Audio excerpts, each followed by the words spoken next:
Bonjour à toutes et à tous, c'est Oxa et aujourd'hui on se retrouve non pas dans un nouveau décor mais bien dans un nouveau positionnement.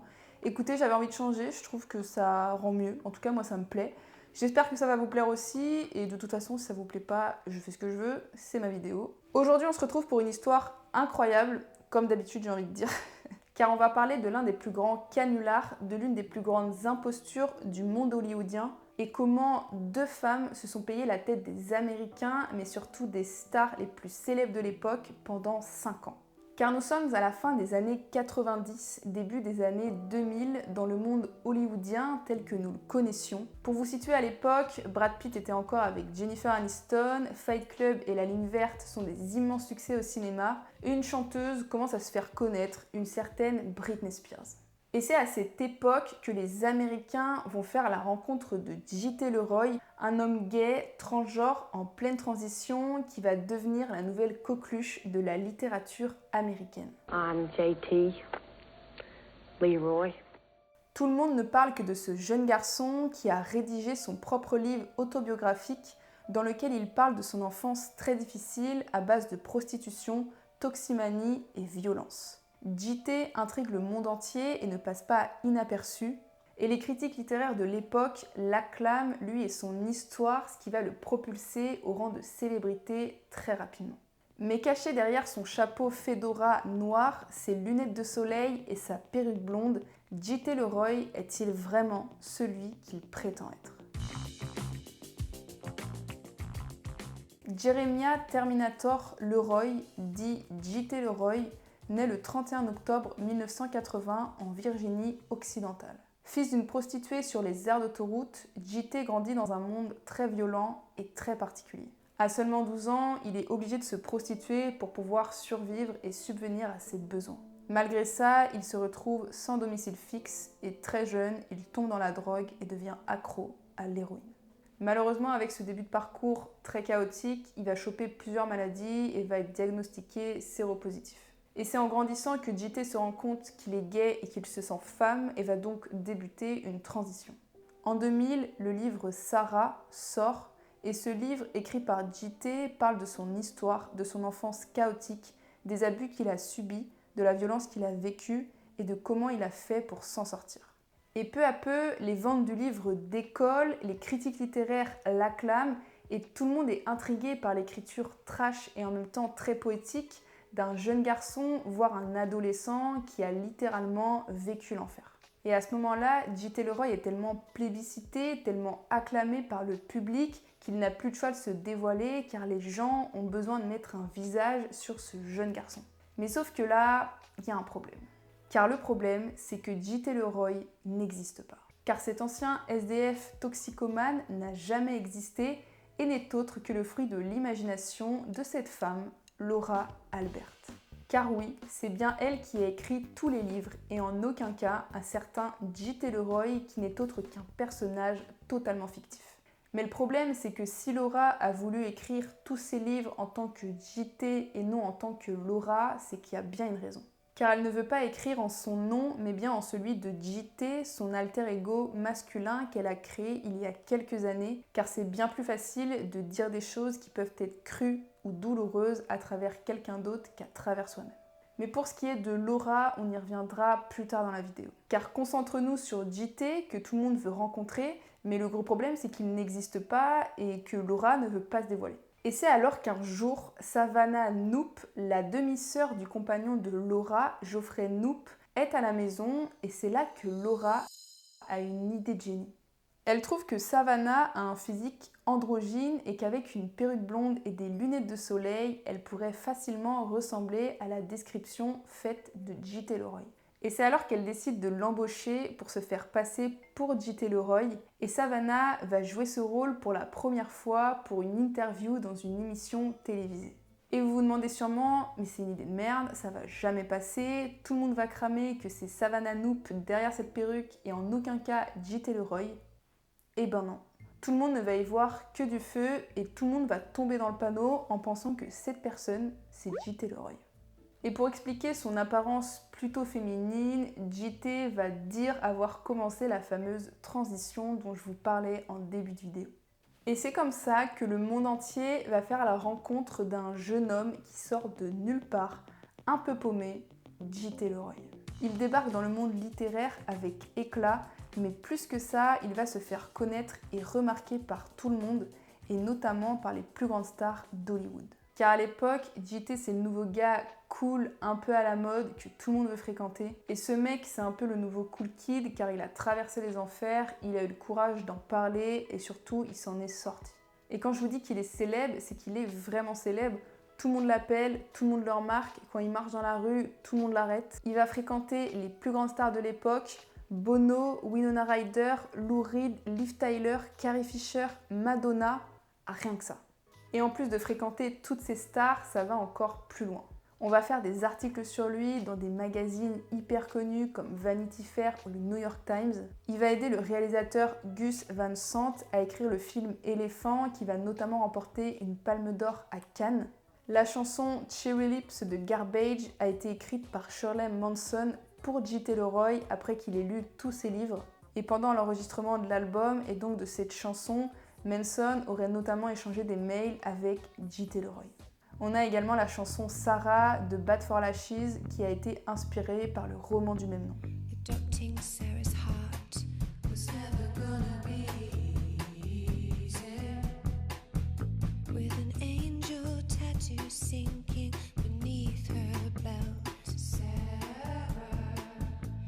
Et le pire, c'est que J.T. va avoir la confiance de toutes ces stars, et notamment de Liv Tyler, qui va dire dans une interview en 2003 pour Vanity Fair qu'avec lui, elle se sent en sécurité et qu'elle lui fait totalement confiance.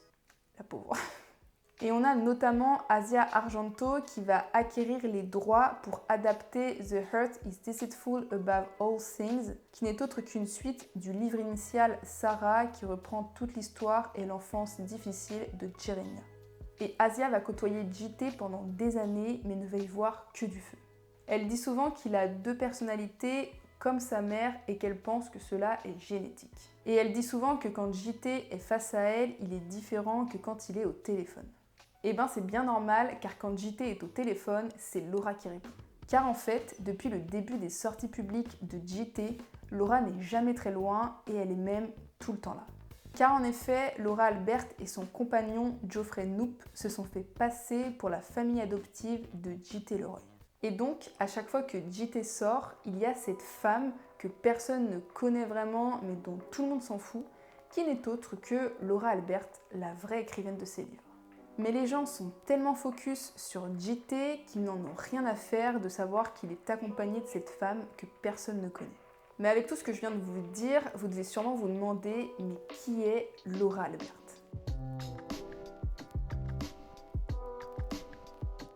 Laura est née le 2 novembre 1965 dans le quartier de Brooklyn à New York. Dès son plus jeune âge, Laura est une enfant maltraitée qui va multiplier les appels téléphoniques pour enfants en détresse en se faisant toujours passer pour un garçon. Et vous l'avez sûrement compris, c'est de cette manière que le personnage de Jeremiah va se créer. Car régulièrement, Laura est au téléphone avec un psy pour enfants, mais continue de se faire passer pour un garçon et le psychologue va constamment tomber dans le panneau. Et c'est ce fameux psychologue qui va lui conseiller de raconter son histoire, et c'est de cette manière que le personnage de Jeremiah, J.T. Leroy, l'alter ego masculin de Laura, va naître. Car le nom de J.T. Leroy a été utilisé pour la première fois en 1997 dans des revues comme Nerve ou Short New York. Par exemple, dans l'un de ses premiers articles publiés en 1997, Laura va écrire que J.T. se déguise comme sa mère dans le but de séduire son petit ami. Vient ensuite la publication du livre Sarah qui va propulser J.T. Leroy au rang de célébrité. La suite, vous la connaissez, médiatisation, Savannah Knupp, imposture. Et Laura a expliqué dans plusieurs interviews qu'elle n'a jamais fait de gaffe lors d'apparitions publiques. Par exemple, appeler sa belle-sœur Savannah au lieu de J.T. Car pour elle, Jeremiah existe bel et bien, et ce depuis très longtemps, et qu'elle avait juste besoin d'un corps pour le faire vivre. Et elle dit même que parfois, elle s'engueulait avec sa belle-sœur, non pas en tant que Savannah, mais en tant que J.T. Leroy. Et pendant 5 ans, cette imposture va continuer dans le plus grand des calmes. Ils sont invités partout, dans les plus grandes soirées, ils vont côtoyer les méga stars de l'époque, ils vont se faire un max de thunes, clairement la vie de roi. La vie de rêve pour JT, toujours accompagné de son acolyte, Laura, que personne ne connaît mais dont tout le monde s'en fout. Mais quand certains se font berner, d'autres se posent des questions. JT Leroy est-il vraiment celui qu'il prétend être? Et en vrai, il n'y a pas besoin d'être un expert pour remonter à Laura Albert et comprendre que c'est bel et bien elle qui se cache derrière tous ces livres et non pas JT Leroy qui n'est autre que Savannah déguisée. Et c'est en 2005 que l'imposture va être dévoilée et que le nom de Laura va apparaître pour la première fois en disant que c'est bel et bien elle qui se cache derrière tous ces écrits. Ça fait les gros titres absolument partout et Laura et Savannah se font descendre de tous les côtés. Car tout le monde est choqué et déçu et on les comprend d'apprendre que JT Leroy n'existe pas et les stars qu'elles ont côtoyées pendant toutes ces années n'en reviennent pas. Le milieu littéraire les lâche complètement et une société de production qui voulait adapter un des livres au cinéma attaque Laura en justice pour usurpation d'identité. Il gagne le procès et Laura sera condamnée à payer 100 000 $. J'ai pas vraiment compris pourquoi c'est Laura qui a été attaquée pour usurpation d'identité alors que c'est Savannah qui se fait passer pour JT Leroy pendant 5 ans. Peut-être parce que Laura était la tête pensante, je sais pas trop. Et Laura a tenté de s'expliquer en disant avoir fait ça au nom de l'art. Après, elle a tenté de se défendre en disant qu'elle a mis en place cette imposture comme une sorte de thérapie pour tenter de questionner la notion de fiction. Ouais, pas dingue comme explication, j'ai rien compris. En fait, dans plusieurs interviews, elle répète souvent avoir eu l'impression de se faire trahir, car quand le canular a été dévoilé au grand jour, beaucoup disaient que JT n'existait pas et qu'il n'avait jamais existé, alors que pour Laura, il existe bel et bien, et ce depuis toujours. Comme je vous le disais tout à l'heure, elle disait avoir embauché Savannah uniquement pour donner un corps à JT, mais qu'il existe vraiment. Elle ne comprend pas pourquoi tout le monde lui tourne le dos et elle dit elle-même dans une interview pour The Guardian en 2016 « Si j'avais tué quelqu'un, j'aurais sans doute eu plus de chances d'être pardonnée ». Elle n'a pas totalement tort. Elle dit que c'est en parlant avec le psychologue de l'époque que Jeremiah a consolidé sa propre histoire et c'est à travers cette histoire que Laura a commencé un processus de guérison. Elle explique que dans le cas des personnalités multiples, c'est l'alter ego qui prend le dessus et que la vraie personne disparaît. Elle dit qu'elle ne pouvait pas raconter ce qu'elle avait à dire en tant que Laura et c'est pour cette raison que Jeremiah est né, pour raconter son histoire à travers quelqu'un d'autre. Elle décrit JT Leroy comme un voile plutôt qu'un canular et affirme qu'elle a été capable de dire des choses en tant que JT qu'elle n'aurait pu jamais dire en tant que Laura.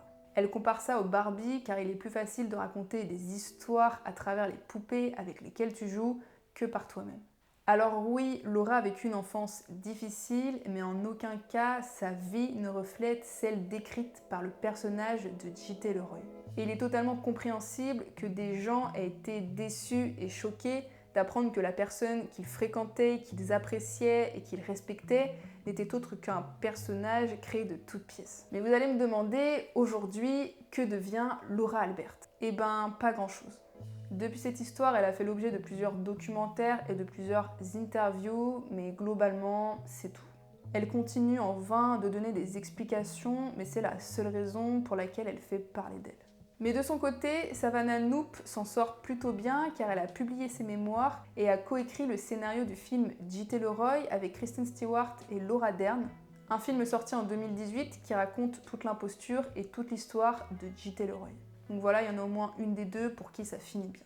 Mais petit bonus, parlons aussi de Shirley Manson qui, je vous rappelle, avait écrit une chanson pour JT Leroy. Vous devez vous en douter, quand l'imposture a été dévoilée, il était très triste. Je me sentais juste triste qu'une femme ait senti qu'elle aurait eu une meilleure chance dans le monde si elle était un homme et que JT était décendré et ne ferait plus partie de ma vie. Les livres restent une merveille et celui qui les a écrits est toujours un génie, qu'il s'agisse d'un homme, d'une femme ou d'un sauvage. Donc voilà une histoire qui finit plutôt bien malgré l'ampleur de la tromperie. Une question que je me pose, c'est est-ce que les livres auraient aussi bien marché si on avait su dès le départ qu'ils n'étaient pas autobiographiques et juste qu'on savait que c'était un roman imaginé par quelqu'un. Certains disent que les livres sont très bons malgré qu'ils soient fictifs, quand d'autres disent qu'après l'annonce de l'imposture, les livres sont quand même très différents. Franchement, je sais pas, mais en tout cas l'histoire elle est bien comme elle est et je suis contente de l'avoir découverte. Et c'est comme ça que se termine cette vidéo sur l'un des plus grands canulars qu'ait connu le monde hollywoodien. l'affaire J.T. Leroy. J'ai adoré écrire cette vidéo et je trouve ça dingue que pendant 5 ans, elles aient pu se faire passer pour quelqu'un d'autre en étant autant médiatisées, en rencontrant autant de personnes et sans jamais faire de gaffe, c'est quand même très fort. J'espère que vous avez aimé cette vidéo dans ce nouveau décor qui j'espère va vous plaire. Moi en tout cas ça me plaît beaucoup et je me sens plus à l'aise pour discuter avec vous. Je sais pas trop si c'était une conversation, mais en tout cas je me sens à l'aise. N'hésitez pas à mettre votre avis dans les commentaires. Est-ce que vous connaissiez cette histoire? Et n'hésitez pas à vous abonner et à activer la cloche, ça fait trop plaisir. Vous pouvez me suivre sur mes réseaux sociaux qui s'affichent juste là. J'essaye d'être plus présente, mais je vais pas vous mentir, les réseaux sociaux, c'est pas mon point fort. Et nous on se retrouve bientôt pour une prochaine vidéo. Portez-vous bien.